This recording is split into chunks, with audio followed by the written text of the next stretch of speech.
In today's Money Watch, we are talking about how you can save enough for retirement. According to one recent study, U.S. adults estimate they will need to save $1.46 million to retire comfortably.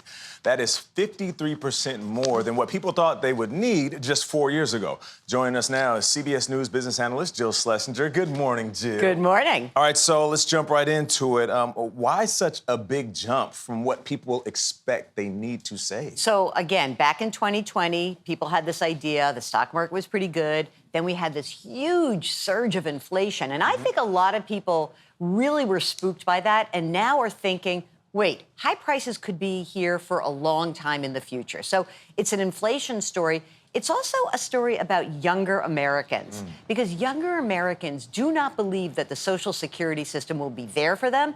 And they also understand that they're going to live longer. And so when we look at the younger folks who are in this survey, they believe they're going to live to 100. And you know what? They probably will. Yeah, you're right about that. So how much have Americans saved for retirement? Lots of different ways to do this. There's median, there's average, there's mean. But let's say that we sort of look at everything above and beyond a certain number. And that's about $87,000. So there's a big gap between 87 and $1.5 million. But what's really clear about this is that I think people know they need to do more, but they don't know how.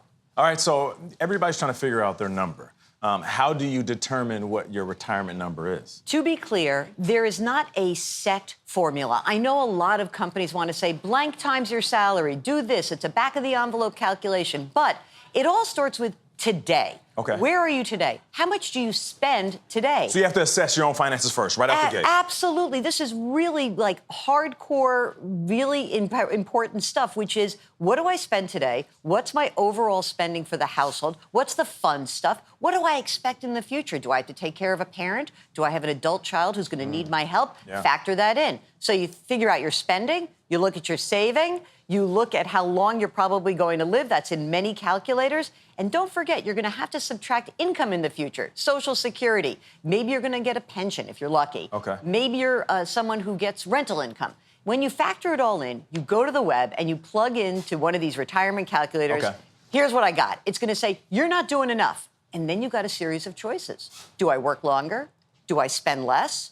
And one that I love, do I create an off-ramp for myself? Do I work really hard till I'm 55, 60 years old, and then try to do something for another 5, 10, 12 years that really makes me happy, brings in some money, but doesn't actually exhaust me? Nate, people are exhausted right now when they get to age 60 and 65. So we've got to help them out. Valuable information. Dollar Jill, y'all. We appreciate you. Thank you so much.